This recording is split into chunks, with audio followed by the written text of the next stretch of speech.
We're here. Good Yontif. Good Yontif. How's shul? Where are the kids? The kids were right behind me. They were walking home with some friends from shul. Look at our house. Look at this table. You worked so hard for tonight. It's going to be so special. I know. I did work a long time for this, but you know, I'm really happy with how it came out. The cups, the plates, the napkins. I think it all works. And I think it's safe to say we are here. You will not believe who I ran into in shul tonight. Remember the Chabad couple who's in Bombay, India, who used to live here? Yeah. Chayamushka and Schneer? They're in our neighborhood for Yontif, and their Seder plans fell through. I invited them to our Seder. Isn't that amazing? Of course. Wow. You know what they say about the Seder? Kol dichvin yitei v'yichol. Anyone can come and eat at the Seder. India. That's going to make for some really interesting conversation. Yeah. We're here. Good Yontif. Good Yontif. How was shul? Great. My friend Sarah, you know the one from Brooklyn that I met in camp? Yeah. Guess what? She's staying by her cousins for Pesach, and her aunt said she could join us for the Seder. Is that okay, Mom? What's one more when you're already expecting such a large crowd? I can't wait to meet her. Darling, if you could please get a setting for your friend and for the two guests that Dad invited, that would be great.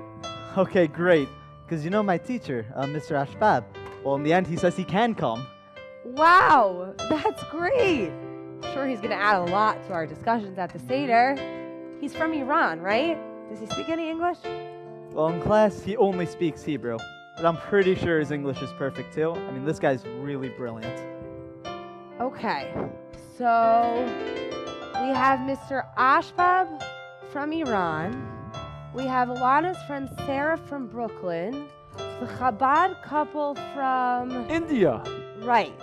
Plus your aunt and uncle from England and my mother from Israel. But originally from Poland. Wow, it's really like the United Nations at our table.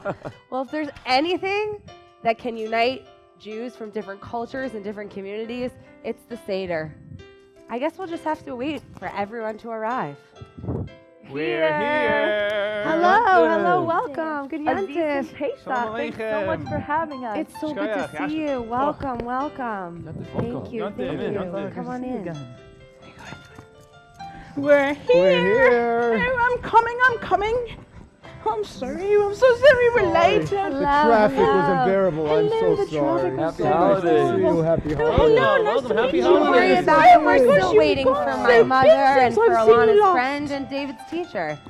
We're here! I found this darling waiting on the doorstep. You must not have heard her knocking. Chag Sameach, my darling. Good Yontif, Sarah. I'm so excited that my aunt let me come.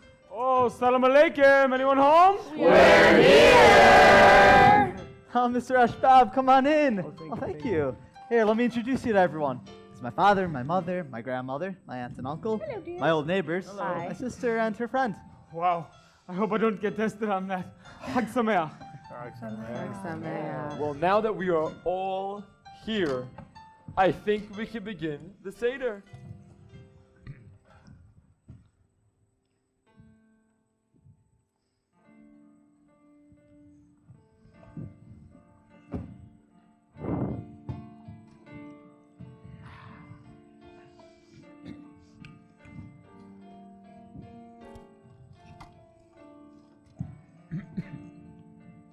Everyone, please raise your wine cups.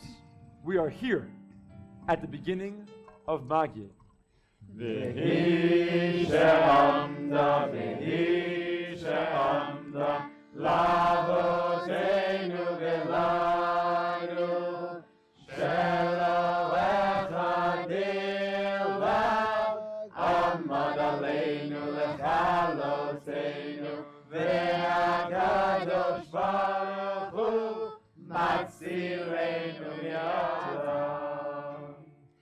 I get teary-eyed from those words every single year, especially this year, looking at all of our guests around the table.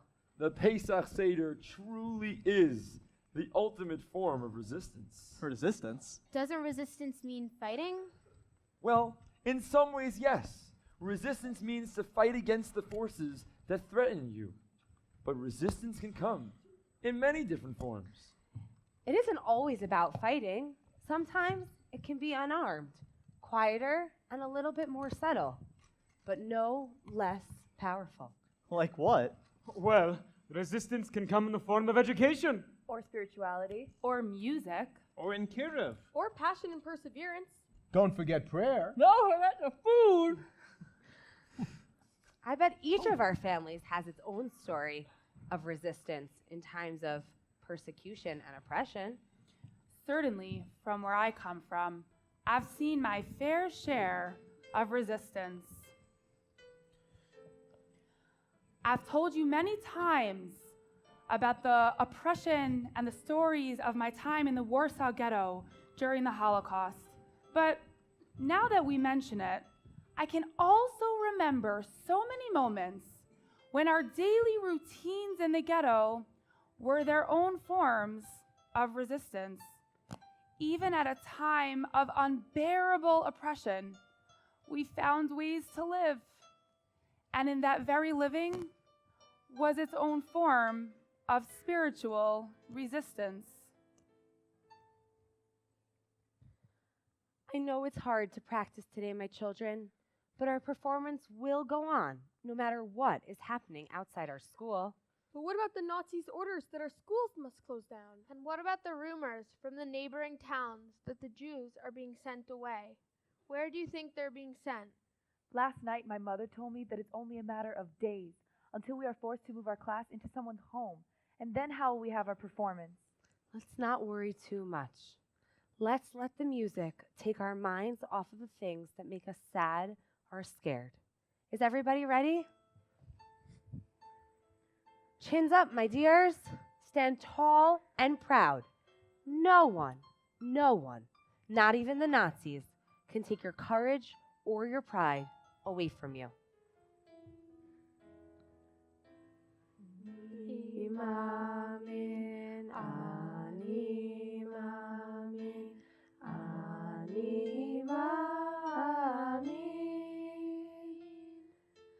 bemuna shelema, beviat hamashiach, beviat hamashiach animamin.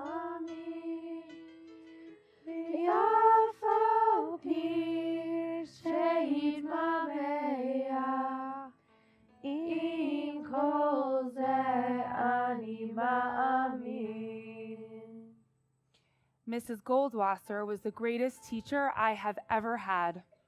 She taught us that even in the worst of times, music was a way to maintain our dignity and resist all evil. She, along with all of my classmates, died at the hands of the Nazis. But that music, that passion, that is what helped me survive and rebuild.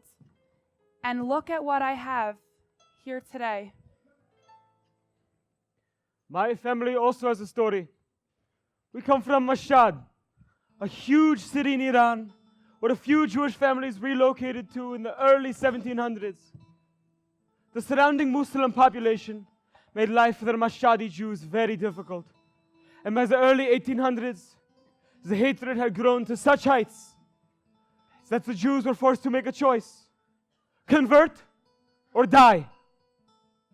The rabbis decided to convert the entire community of over 200 families. They were called Jadid al-Islam, or New Muslims. However, they lived a double life. On the surface, they looked like Muslims, but in secret, they continued to practice their Judaism. Muhammad, it's very important that when we leave the mosque, you don't get lost. Bahia and I were looking for you for a long time. During the holy month of Ramadan, it gets very crowded around here, especially on a warm Friday night like tonight. And you know, Umi wants Bahia to help her cook so we can break our fasts together. Yeah, and anyway, I'm starving. Umi, what's for dinner? Here, this is meat from the market. It goes straight to the dogs. Do not let this meat into our pots. I will go get the meat that our neighbor is shechting for us. And remember, not a word about our Jewish meat to your classmates. Come, Mohammed. I know you're hungry from Ramadan, but it's Erev Shabbat. Let's learn a little bit of Torah together before dinner. But Abba, I promised Hassan that we could hang out after dinner, and I really don't want to be late. Still, it is important that we learn a little bit of Torah every day. We cannot allow the Torah to slip from our lives, even though it is so difficult and so dangerous. Do you understand, Mohammed? I do. One day, you will need to teach Torah to your children. And one day, Behia will need to learn what it's like to buy non-kosher meat but only cook kosher food. This is the double life of us Jadid al-Islam. But it's something we must do to survive. And we must keep it a secret. Come, let's learn together. We are up to Parashat Devarim. Baruch atah Hashem Elokeinu melech haolam asher kiddushanu b'mitzvotav v'tzivanu l'adlik ner shel Shabbat. Our entire history is just 2 centuries long, but we never stopped our secret resistance of educating our children. And despite the decades of hatred and danger, the Mashadi community held tight to their Judaism, and thousands of them live freely today in the US and Israel. We are still here, a community that fought against their surroundings and against all odds, did not abandon their Judaism.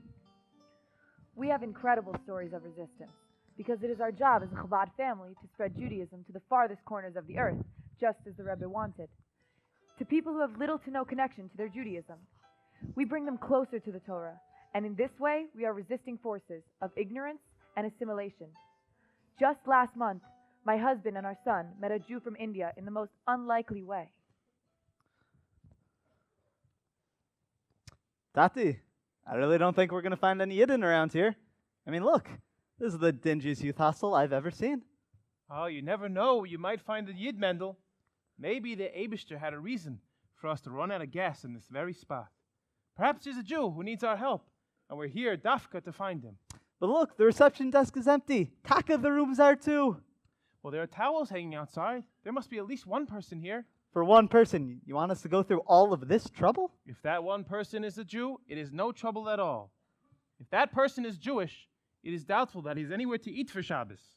And even more doubtful that he's any kosher food or put on tefillin today. I suppose it is worth a try. Of course it is. We do this every Friday in the hotels and hostels in our neighborhood. Why not here today, on this Friday? Hello? Are there any Yidden around? Anyone Jewish? Yeah, I'm Jewish. Where'd you guys come from? Did somebody send you? God sent us. We'd like to invite you to our Shabbos meal tonight. Wow, this is unbelievable. It's almost like divine providence. You see, I was supposed to meet a group of backpackers in the north tonight when I got pickpocketed. This was the only guest house I could afford until my family wires money to a bank in Bombay. I was feeling all alone and dejected, not to mention starving, when suddenly you guys walked in. We'd love to have you, but before you come, did you put on tefillin today? No. Okay. Oh, okay. Turns out this man was an Israeli, completely not connected to religion.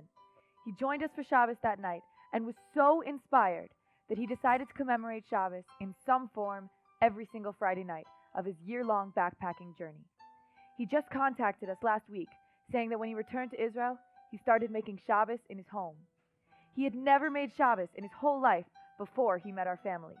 This is our resistance. We are Makariv Jews who would otherwise have nothing to do with religion, and we inspire them to reconnect to spirituality and join the community. In Brooklyn, we have a huge Russian Jewish community. My parents moved there in the 1980s. And they told me stories about how they had to practice Judaism in secret, like the Mashadi Jews. They had to be so strong and persistent. Our community today is, in itself, a miracle and proof that we can survive against the odds.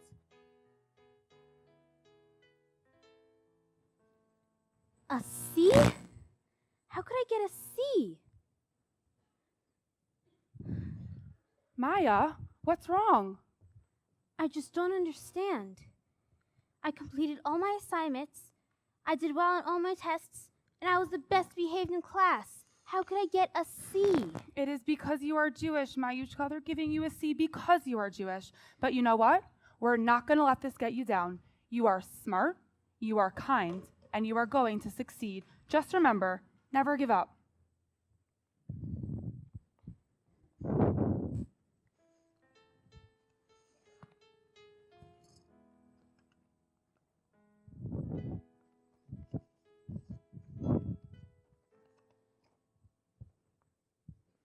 What? Rejected? Maya, what's wrong? I just don't understand. I had the perfect application, just the right balance of everything. How could I be rejected from the university? They're not accepting you because you are Jewish, Mayushka.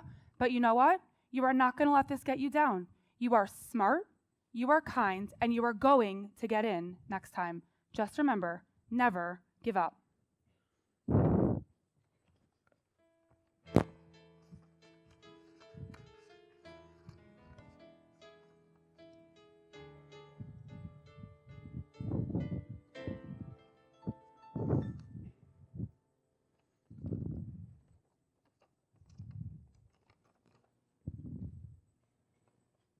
I just can't find a job.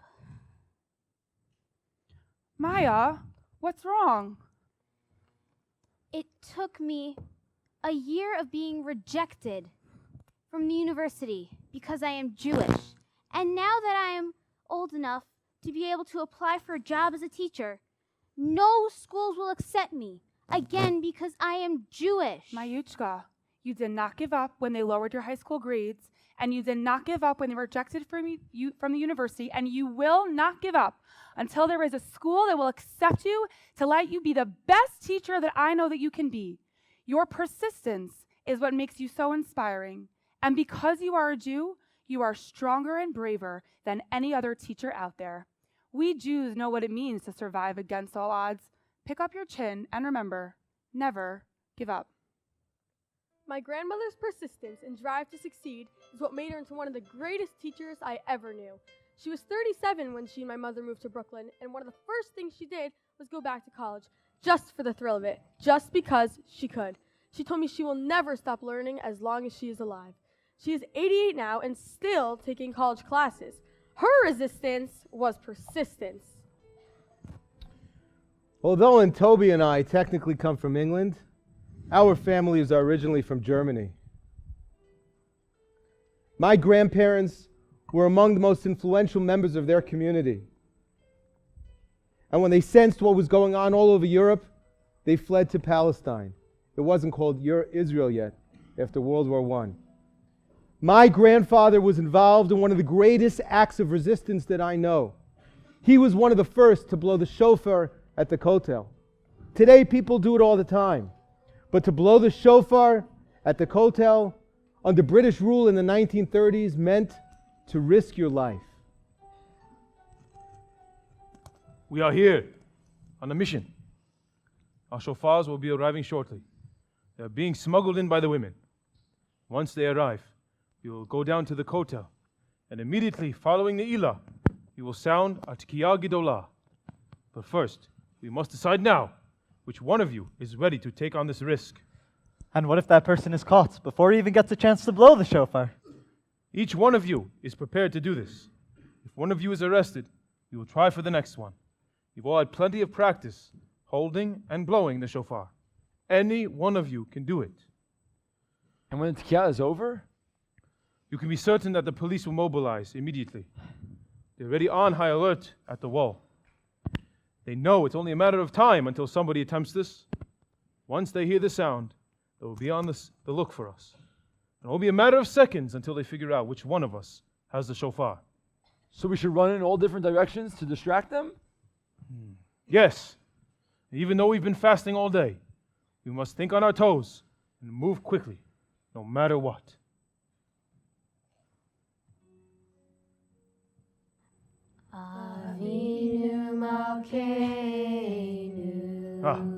They're almost at the end of the Ilah now. Quick, which one of you is willing to take this mission? I will do it. Are you certain? You're likely to be arrested and jailed indefinitely. It's worth the risk. But what about your parents? You're effectively losing a son if you are taken. I have no mother, I have no father.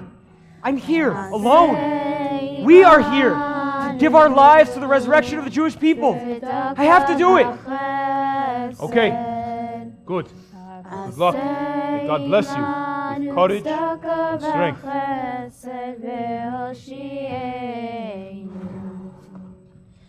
Hashem hu Elokim, Hashem hu Elokim, Hashem hu Elokim.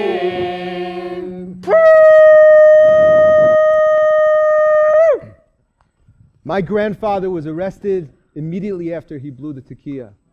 The crowds of Jews followed him as he was dragged by the British soldiers through the old city.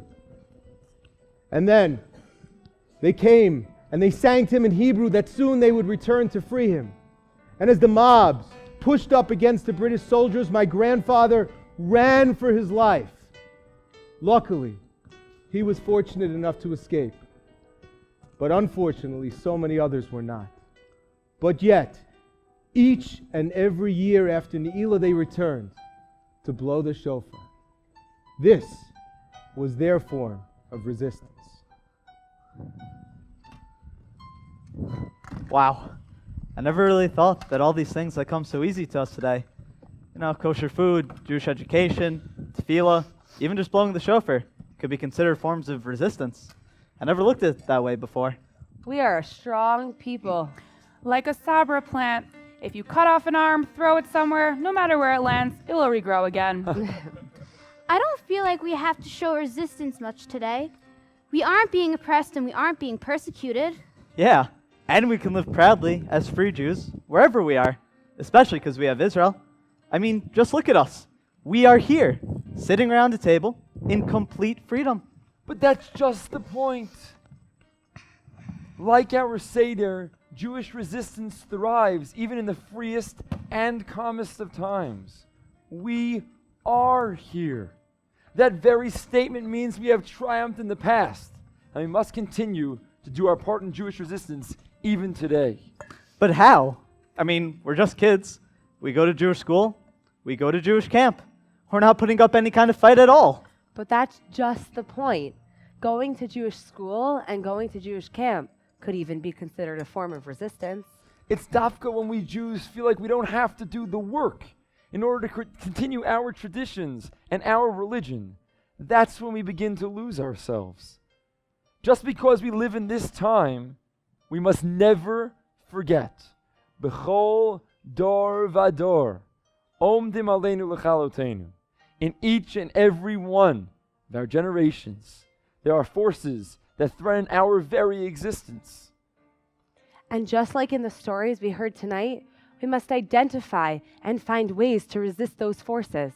No matter how old or how young you are, you have a part to play. We are the future of the Jewish people. And whether you're in school or in camp, whether you're at home or abroad, you must never forget that you are a critical link in this chain, especially because of your freedom and because you're educated and privileged with all the experiences you've had. The real question is, what will you do with your freedom and your education? What are you doing here at this place in this time? What is behind your declaration? We are here. Let's sing V'hisha Amda one more time. V'hisha Amda Lavoteinu, V'hisha Amda Lavoteinu Velanu, Shelo Yechadu Banu Magaleinu Lechalotenu,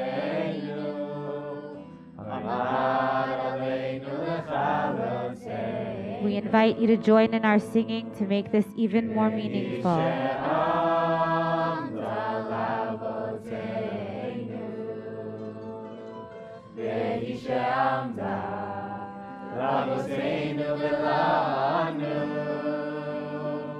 Shelo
Please